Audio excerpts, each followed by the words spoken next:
সকালটা যদি সুন্দরভাবে শুরু হয় তাহলে সেই দিনটাও সুন্দর যাবে, এটাই স্বাভাবিক। সো আসসালামু আলাইকুম গাইস, কেমন আছেন সকলে? চলে এলাম আমি আপনাদের সাথে যে স্যাপনিস থেকে নতুন আরও একটি ব্লগ নিয়ে। হ্যাঁ, আজকের ব্লগটা থাকছে আমার ঘোরাফেরা নিয়ে। এইখানে আমার ছেলে তো দেখতেই পারলেন যে মন খারাপ করে দাঁড়িয়েছিল, অ্যান্ড দেন ওর নানু সাডেনলি ওকে এসে একটা সারপ্রাইজ দিয়ে বলে যে চলো আমরা ঘুরতে যাব। দেখতে দেখতেই আমরা চলে আসলাম এখানে বেড়াইত বুটঘাটের কাছে। তো ওইখানে 12 রকমের একটা ভাজা পোড়া মশলা দিয়ে একটা ভাজা পোড়া খাবার বানানো হয়, এটাকে 12 ভাজা বলে মেবি। আর অনেক বছর ধরে এটা চলে আসছে, মানে হচ্ছে আমার নানুদের আমল থেকে এটা চলে আসছে। এটা নাকি ওইখানে খুবই বিখ্যাত একটা খাবার, সবাই খুব পছন্দ করে। সো এটা আমি এখানে নিয়ে নিলাম কিছুটা, কারণ পরবর্তী আমরা যেখানে ভ্রমণে যাচ্ছি সেখানে গেলে এটা খাওয়ার জন্য আর কি সাথে নিয়ে যাচ্ছিলাম। আর সাথে নিয়েছিলাম এই ছোটো ছোটো পেঁয়াজগুলো। এই পেঁয়াজগুলো এত মজা হয় যেটা বলার মতো না।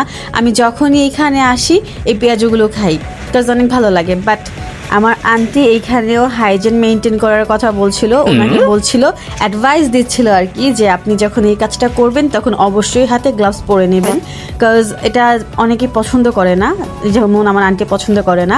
আর এখানে এত সুন্দর চাঁদ উঠেছিল, মানে আকাশে এত সুন্দর চাঁদ, আর আমরা নদীর পাড় দাঁড়িয়ে, উফ, এই ফিলিংসটা জাস্ট ওয়াও, মানে বলে বোঝানোর মতো না যে কতটা ভালো লাগে। আর এখানে এত পরিমাণের বাতাস ছিল যেটা মানে কি বলবো, যে মনে হচ্ছিল যে আমি স্বর্গে চলে আসছি।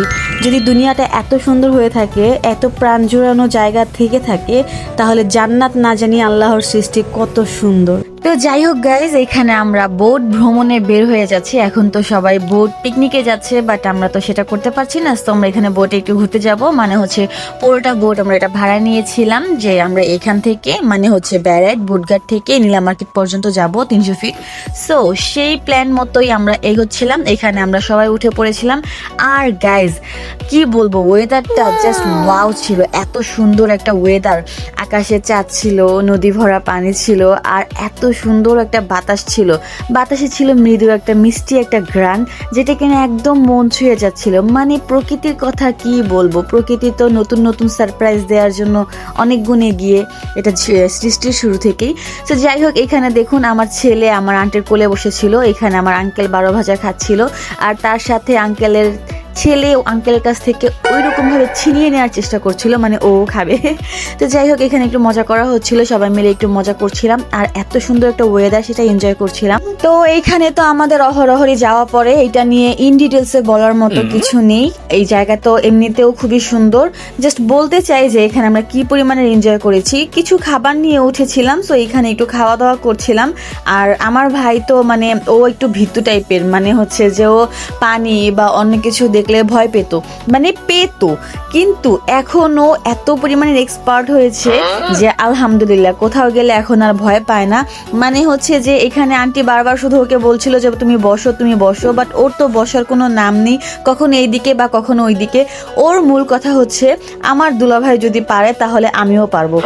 মানে হচ্ছে ওর দুলাভাইকে ওর অনেক পছন্দ, মানে হচ্ছে ও সবসময় বলে যে দুলাভাইয়ের মতো বড় যখন হব আমিও আইফোন ইউজ করব, আমিও ব্রেসলেট পরবো, আমিও ঘড়ি পরবো, আমিও বাইক চালাবো।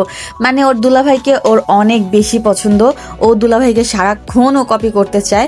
সো ওইখানে আমার বাবুর আব্বু 2টা ছবি তোলে, যার জন্য কিনা ও মানে যায় যে আমিও এখানে বসবো, আমিও ছবি তুলবো। এটা বেশি মানে হাসির একটা মোমেন্ট ছিল, আর খুবই একটা সুন্দর মোমেন্ট ছিল যে কেউ একজন চায় আমার হাজব্যান্ডের মতো হতে।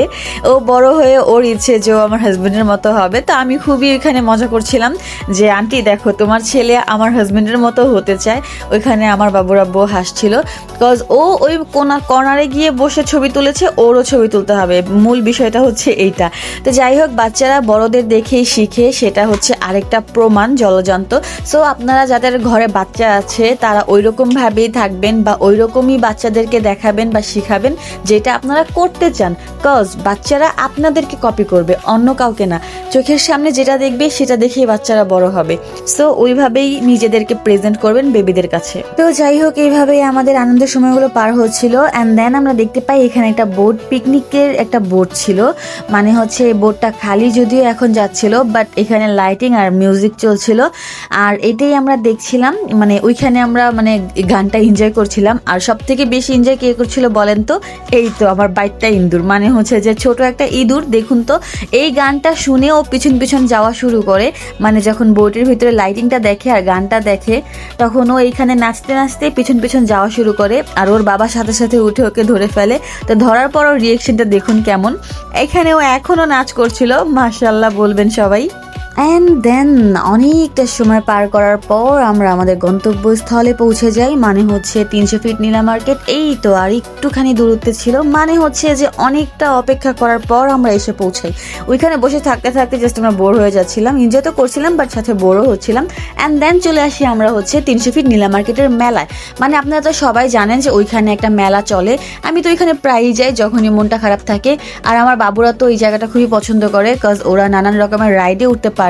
দ্যাটস ওয়াই ওরা এখানে আসার জন্য একদম পাগলের মতো করে, আর এখানে আসলে ওরা অনেক বেশি হ্যাপি হয়ে যায়। সো ওই দিনও ভাবলাম কেন না একটু এখান থেকে ঘুরে আসি। মানে যদিও ট্রিটটা আন্টি দিচ্ছিল, আন্টি আমাদের নিয়ে গিয়েছিল, থ্যাঙ্কস ফর ট্রিট। আর আন্টিকে বলবো কি যে এরকম হুটহাট সারপ্রাইজ মাঝে মাঝে দিও, ভালোই লাগে। আর ঘোরাফেরার সময়টা আমার আন্টি আমাকে যেটা বলে থাকে অলওয়েজ, যে এখনই ঘুরে নাও, কজ বেবিরা যেহেতু ছোট, যখন ওদের স্কুলে বা মাদ্রাসায় বা পড়াশোনাতে দিয়ে দিবে তখন তুমি নিজেও ঘরে আটকা পড়ে যাবে আর বেবিদেরও আটকা মানে রেখে দিবে। তো এটাই হচ্ছে রুলস। বাট আমার কথা হচ্ছে যে স্টাডিরও দরকার আছে, এনজয়েরও দরকার আছে। আমি আমার বাচ্চাকে যদিও স্কুলে দিই, আমি স্কুল যখন নাকি ছুটি পাবে বা যখন নাকি কি বলে যে একটু আমি টাইম পাবো, তখনই ট্রাই করব আমার বাচ্চাদের নিয়ে বের হতে, কজ এন্টারটেনমেন্টের দরকার আছে, শুধু স্টাডিতে থাকলেই হবে না। আর এখানে দেখুন আমার ছেলে এটাতে বসবে তো বসবেই, মানে ও পড়ে যায় বাট এখানে বসবে। সো ওর ইচ্ছেটা ওর বাবা পূরণ করে দিল। মানে এটা দেখে তো I am just shocked, cause ওর বাবা যা করলো আর ও যা করলো আমার কল্পনারও বাহিরে। মানে ও এখানে বসবে আর ওর বাবা এটার সাথে সাথে দৌড়াচ্ছিল, মানে ভাবতে পারেন যে কি একটা অবস্থা হতে পারে। তা আমি তো পুরোপুরি শকড, মানে ওর এখানে বসে মন ভরছিল না। আর ও এত বড় বড় একটা ভাব নেয় ভাইরে ভাই, কি বলবো, যেটা বলে বোঝানোর মতো না। তো যাই হোক, মাশাআল্লাহ, সবাই আমার বাচ্চার জন্য দোয়া করবেন যেন ও সুস্থ থাকে, ভালো থাকে। আর এখানে আমরা এই রাইডটায় উঠছিলাম, আর এই রাইডটা একটু এনজয় করার ট্রাই করব, বাট কি হয় সেটা দেখবেন। মাঝপথে কেন আমরা থেমে যাই, হ্যাঁ মাঝপথে থেমে যাব, আর কেন থেমে যাব সেটাও বলে দিচ্ছি। তো এখানে আমরা টিকিট কেটে নিয়েছিলাম আর সিরিয়ালে দাঁড়িয়েছিলাম, ওঠার জন্য ওয়েট করছিলাম। কিন্তু গাইজ বুঝতে পারতেছিলাম না ওনারা নামতে এত কেন দেরি করতেছিল। মানে আমি অপেক্ষা করতে করতে একদম পুরো হতাশ হয়ে গিয়েছিলাম। আর তারপর এখানে দেখুন গাইজ আমরা উঠে পড়ি, কিন্তু উঠার পরে মাঝপথে আমরা আবার নেমে পড়ি। মানে হচ্ছে এটা থামিয়ে আন্টিকে আর ছোট আব্বুকে নামিয়ে দিতে হয়, কজ আমার ভাই ভয় পাচ্ছিল। আর এখানে আমার বাইতেন্দ্রের অবস্থাটা দেখেন কি করতেছিল, মানে ওর ভিতরে ভয় বলে আল্লাহর রহমতে কিচ্ছু নাই। মানে ও এখানে যায় ওইখানেও ভয় পায় না, আর এইটার ভিতরে উঠার পরে ও ভয় পায় না। সাথে একটা বেবি দেখতে পাচ্ছেন, আর ওই কর্নার একটা বেবি দেখতে পাচ্ছেন, ওই বেবিটাও আমার ছেলের সাথে এখানে এনজয় করতেই আসছিল। বাট আমার ছেলের জন্য ওরা এনজয় করতে পারেনি। কেন পারেনি গাইজ সেটাও বলে দিচ্ছি, কজ আমি একটা গুন্ডা ঢুকায় দিয়েছিলাম ভেতরে, এই গুন্ডা সবগুলাকে মাইরা টাইরা নামায় দিছে গাইজ। আমার এই জায়গায় কোনো হাত ছিল না। আমি অনেকবার চেষ্টা করতেছিলাম যে বাবা নাইমা আসো, থাক তুমি নাইমা আসো, তুমি মারামারি করো না, কিন্তু হাই আফসোস আমার বাচ্চাকে আমি নামাইতে পারি নাই গাইজ। ওই দেখেন শুরু হয়ে গেছে গা, মানে আমি মনে করছে এটা ডাব্লিউ চ্যাম্পিয়নশিপের মঞ্চ, সো এই মঞ্চে উঠে মারামারি করতে হয়। ও যাকে পাইতেছিল তাকে মারতেছিল, যাকে পারতেছিল তাকে ধরতেছিল। আমি তো ওরে ধৈরা বাইন্দাও রাখতে পারতেছিলাম না গাইজ, কি করব বুঝতে পারতেছিলাম না। আর এইখানে দেখেন আমার বড় ইঁদুরটা কি করতেছিল, এই দেখেন ধাপ ধাপ পড়তেছিল, এমন ভাবে পড়তেছিল মনে হইতেছিল যে মামার বাড়ির মোয়া এগুলা ওর হাতের খেলা, মানে কিছুই না, কোনো ব্যাপারই না। আর দেখুন আমার বোনটা কিভাবে নামতেছিল ইঁদুরের মতন লাফাতে লাফাতে, উফ যা এনজয় করতেছিল, দেখা মনে হইতেছিল গাইজ আমিও একটু উঠা যাই, একটু লাফালাফি কইরা আসি আর কি। তারপরে দেখেন গাইজ, বলছিলাম না যে মারামারি করে সব নামায় দিছে। ছোট একটা বাবু বসছিল, কিউট একটা গুলুমুলু বাচ্চাটারে শুদ্ধা মাইরা নামায় দিছে, মানে বলার মতন কোনো ভাষা নাই। তারপর তো সে চ্যাম্পিয়নের মতন একা একা পুরাটা ময়দান জুড়ে খেলতেছিল, মানে কি বলবো গাইজ, ওর ভাষা যদি আমি শুরু করতে যাই শেষ হওয়ার কোনো ভাষাই নেই। ও এখানে যখন একা ছিল এত এনজয় করতেছিল মনে হইতেছিল যে ওরই সব। এন্ড দেন গাইজ আমার বাচ্চার মারামারি দেখে আমাদের তো প্রচুর ক্ষুধা লেগে যায়। তো এখানে আমরা কিছু খাবার অর্ডার করি আর খাওয়া দাওয়া করে দেন আমরা বাসার জন্য রওনা হই। একবার ভাবতে পারছেন যে ওখানে পরিস্থিতিটা কি হয়েছিল, মানে তেমন কিছুই না, সবাই হাসাহাসি করছিল আমার বাচ্চার অবস্থাটা দেখে। সো আজকের ব্লগটা আমার এই পর্যন্তই থাকছে। যদি ভালো লেগে থাকে তাহলে অবশ্যই লাইক কমেন্ট শেয়ার করে সাবস্ক্রাইব করে দেবেন, আমার পাশে থাকবেন। ততক্ষণ পর্যন্ত সবাই ভালো থাকবেন। আল্লাহ হাফিজ।